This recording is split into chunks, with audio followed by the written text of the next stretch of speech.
When the Spanish team lifted the World Cup last Sunday, it was a historic moment. But the way in which the National Football Federation president, Luis Rubiales, celebrated has made this a bittersweet week for Spanish football. The tip of the iceberg, the final straw, and a peek at the structural misogyny that has been plaguing the Spanish women's football team for years. An unwelcome kiss on the lips from the president of your association is bad enough, but this was so much worse. Here's why. It was the first time the Spanish women's team had ever won the World Cup. It was also the first time women's football was getting the recognition it deserved, and their forward, Jenni Hermoso, was at the pinnacle of her career. She's Spain's top goal scorer. She played basically every minute of every match in the World Cup. She scored 3 goals and provided 2 assists. She is one of the greatest women's players of all time. She's the Spanish top scorer, and that doesn't just come from finishing ability, but also all-round technical talent. We are talking about an icon for the women's game. So she had a lot to be proud of. This was her moment to celebrate, to spend the evening in pure euphoria, but it was never going to be good, was it? Instead, a man ruined it. Who was he? Her boss, Luis Rubiales, the then much-heralded former president of the Spanish Football Association, who live on air put his hands around her head and kissed her on the mouth. Hermoso later went on to describe how this kiss tarnished one of the happiest days of her life. Now, 2 years later, following a 2-week-long trial, Luis Rubiales has been found guilty of sexual assault, although he was cleared of coercion. He's ordered to pay Hermoso €10,800. He's banned from going within a 200-metre radius of her and communicating with her for a year. But there's much, much more to the story. He wasn't the only man Hermoso brought to court. He was tried alongside Ruben Rivera, the Spanish Football Association's former head of marketing, Albert Luque, who was director of the Spanish national football team, and Jorge Vilda, their coach, who we'll be talking about later. These men were all accused of coercion. However, they were cleared. During the court case, the jurors heard details about how Hermoso in no way consented to the kiss. That Hermoso felt coerced into publicly supporting Rubiales in saying the kiss was consensual, and that her celebratory holiday to Ibiza was ruined because of the constant haranguing she received from these men, who allegedly suggested her career would benefit if she said she didn't mind having been assaulted. They really wanted her to protect her boss from the public backlash that he was understandably receiving. When Hermoso was just trying to chill out in Ibiza, Albert Luque, a seemingly normal, functioning member of society, and in fact a very powerful member of the Spanish Football Federation, sent her friend a message saying she will find herself all alone, and me, as someone who isn't made happy by anybody's ills, I'll be happy for the first time in my life. The road to Rubiales' guilty verdict wasn't a simple one, and this kiss has become one of the most talked about moments in women's footballing history. Let's rewind. Post-kiss in the dressing room after the match, you can see Rubiales telling Hermoso and her team that he wanted to marry her during their celebratory team trip to Ibiza, a trip which he didn't actually go on, by the way. Weird. Also in the dressing room, Hermoso was quick to make it clear to her teammates that she didn't enjoy the kiss. What she said was, "What was I supposed to do? I didn't like it, huh?" But the Spanish FA wanted to portray a different story. They put out a statement which they claimed was on behalf of Jenni Hermoso. This was a totally spontaneous and mutual gesture. The president and I have a great relationship. His behaviour with everyone has been excellent. Wait a minute! Prosecutors alleged that Hermoso was asked to approve a statement in her name playing down the kiss, which she refused to do. The gall to even try that. It was incredible, really, and that's before you even get to actually, I would say, almost a more serious issue of the pressure being applied to her. That in itself should have been instantly career-ending. I'm really surprised more hasn't been made of that statement. But I suppose, when I was kind of looking back over that week, really, there are so many astounding details in that week that something like that, which in any other story would be this massive headline. It's safe to say that Rubiales was not remorseful, as he told a journalist that same evening. He did film an apology video, however he seemed to have been taking some tips from The Terrible Boyfriend or the YouTuber School of Apology. Tengo que disculparme, no queda otra, ¿no? It's giving, I'm sorry you felt that way. And while there were quickly calls for him to resign, he surprised everyone in an assembly by saying, "I will not resign, I will not resign, I will not resign." We'd been told that he was going to, before the speech, he was going to resign. It's one of the most extraordinary about turns that I've ever seen. No voy a dimitir. No voy a dimitir. No voy a dimitir. No voy a dimitir. No voy a dimitir. The obnoxiousness of how he didn't really feel that he had anything to answer for. And I think this is something that's come up in Spanish football since then. There's been a lot of scrutiny on who was in the room at the time and who responded favourably. It obviously, that was very far from kind of the general response, but there were people in that room who obviously applauded him. It was like he thought he was doing a very sort of moving and historic almost speech. And again, it's there's so many kind of echoes of kind of wider political issues here, because we were literally talking about kind of like post-truth stuff. He started to go on about kind of the false feminism. He called the crowd that was predominantly filled with men real feminists, unlike that fake feminism out there. And were he speaking to any actual women, it still reeks of a man on a date telling you you're not like the other girls. In fact, let's just play that speech again. No voy a dimitir.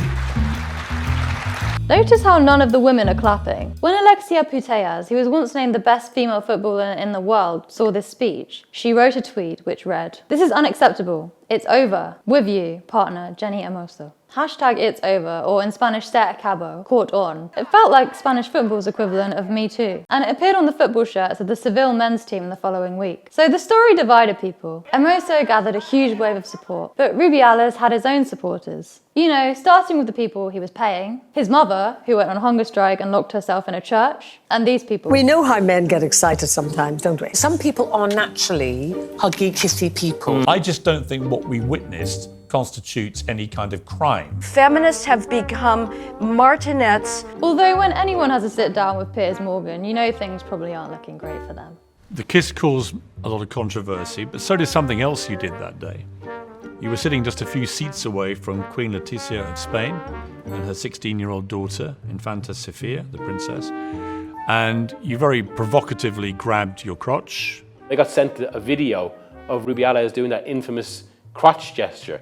So he grabbed his crotch in front of the Spanish royal family. Yeah. Like, that's the behaviour of someone who either A, doesn't know how to behave in such circumstances, or B, and this is probably more likely, doesn't care. I think I wrote at the time, that phrase is basically taken to mean, I'm the man. And for him to be kind of doing that in that way at this moment of a women's victory, I mean, it was quite symbolic in itself. Rubiales has spent the last 2 years arguing his case. He claimed the kiss was consensual, saying he had a relationship with her like that, saying she picked him up first, and if you read their lips, you can see that he's asking to kiss her and she's giving him permission.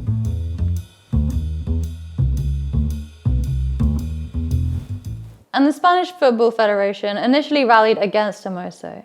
They carried out an investigation where they published 4 photos of Hermoso celebrating after the match, suggesting she must have been down for a kiss from her boss. His position was untenable, and it should have been immediately clear it was untenable. There were all sorts of stories about how he spoke to women, how he spoke to them in a kind of a suggestive sexual fashion. With one official, he spoke to her about her underwear and talked about how she was going to wear knee pads, which you would presume was in reference to like a sexual position.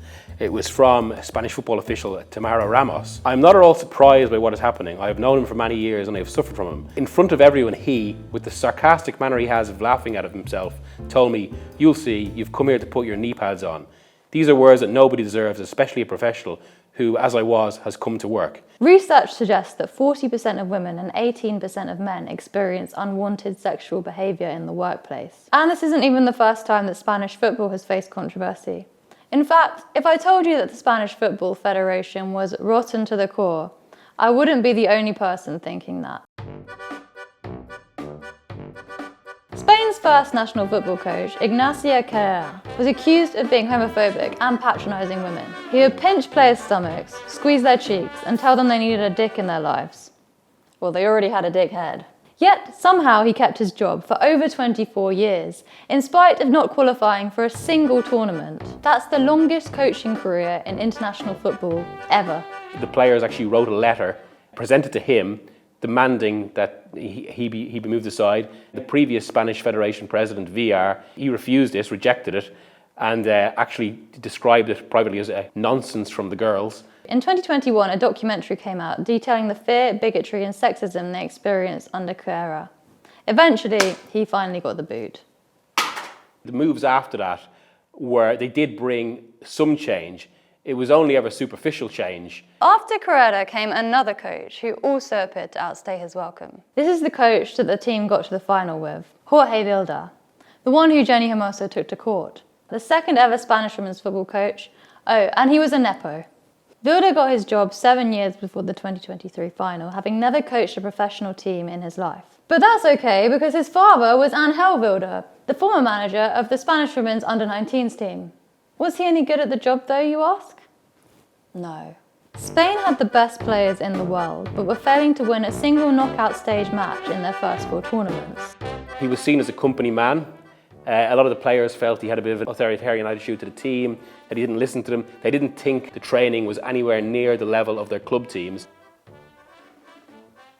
Even his own father said Jorge wouldn't have lasted 15 minutes in the national team if it wasn't for Rubiales' support. Mwah, mwah, mwah. Family dinners at the Vilda household can't have been fun. Unremarkable was an understatement. Although, unlike any men's football team coach with the same track record, he still kept his job. And Vilda wasn't just a terrible football manager. The women felt that he was a terrible person. He allegedly made them leave their hotel doors open so he could check when they went to bed. The women felt strongly that they were being treated unfairly. While other teams got chartered flights, they got 5-hour bus journeys between matches. They didn't have their own changing rooms and couldn't use the only gym available because it was for the men. Who did the women turn to for help? Luis Rubiales. A story as ironic as Alanis Morissette's 1995 hit. And what did he do to help? Nada. So with the World Cup on the horizon and the women feeling completely unsupported by these 2 men, this is when the public protest really began. 15 star players asked not to be called for the national team. Now, they maintained they weren't asking for the manager to be changed, that they were just showcasing their unhappiness with how things were going and how the sense that the potential of this team was being wasted. They were called Las Quince. Some of them actually missed out on the best moments of their career out of their principles. It was meant to be a private matter, but the email was leaked, the women's names were made public, and the Spanish Football Federation tried to frame these women as unpatriotic and childish. To a lot of people, and particularly a lot of people in football, there's almost this sense, if you go against your country, or if you're perceived to go against your national team in any way, then that's just argument over.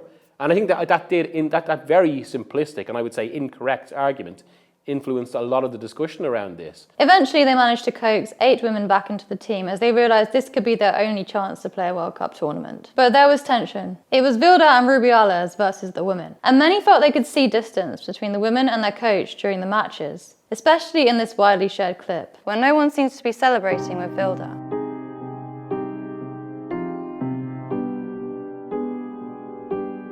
Poor little Jorge didn't have any friends. The way they behaved around Vilda in the aftermath of victories was untypical. I mean, look, there are cases where, even in men's football, where teams succeed despite hating the manager. That can happen, but this is obviously a very different dynamic, and it led to kind of something a bit more pronounced in the response. Nonetheless, these talented women were still winning. One of the reasons this story was even more resonant was because of the competition it took place in. There was a huge buzz around the entire competition. The World Cup has been watched by more people than you could imagine. This should take women's football throughout the world onto another level altogether. To have Spain's journey through the competition, given what everyone knew, was one side of it. Then, of course, there was the European champions in England on the other side. For Spain, I think there was this sense of kind of, I don't want to say vindication, because they didn't really have to vindicate themselves. It was more a sense of actually showing what they were capable of in the right support. And again, it should be stressed, this was Spain doing this without even necessarily having all the same support as some of their rival teams, certainly say compared to USA and even England. But as Jonathan Liew prophetically wrote in The Guardian the day before the final match in Australia, the careful but fragile show of unity Jorge Vilda and his players have cultivated throughout this tournament will last until about 10:30 p.m. Sydney time. After that, what happens is anyone's guess. As we all now know, what happened after 10:30 was in fact no one's guess. A good guess might have been a dodged handshake between someone on the team and this guy. No, the last thing anyone expected was a kiss. Or at least not a friendly one, the way Rubiales was describing it. Hermoso's teammates recall her immediately telling them about the kiss, but they were almost too shocked to believe her. Which makes sense because it doesn't seem like Rubiales was exactly close with anyone on the team. It definitely doesn't seem like him and Hermoso knew each other like that. They didn't really think too much of him at all, and they would have seen him as someone who emboldened a manager and defended a manager who they didn't have much time for in Wilde. Although one predictable thing did happen in the press room. While the women talked about how special it was to win this tournament for the first time, Rubiales chose to talk about Wilde. Trying to push a man as champion when there were many, many women who it might have been more appropriate to congratulate. You know, the people who actually played on the pitch. I guess he's a real feminist though, isn't he? So what do I know? So Rubiales got convicted. He's no longer the president of the Spanish Football Federation. Wilde, although receiving no legal punishment, lost his position as Spain's coach. Albert Luque was also sacked amid his involvement in this legal case, which means that today, none of these men work for the Spanish Football Federation. According to her lawyer, Hermoso still plans to appeal the verdict, but things are starting to look a lot brighter for the Spanish women's team. Uniquely, this time, events took on a momentum of their own, and there was a much greater political will for something to happen. After the verdict came in, Hermoso wrote on Instagram, "This will set an important precedent in an environment in which there is still much to be done. My heart is full of each of the people who have been, are, and will continue with me in this fight. And now, yes, it's over." If one good thing can come from this moment, it's putting this issue on an international stage, making people see what these women have been going through for years. Now let's finish this story the way it should have been finished in 2023, with celebration.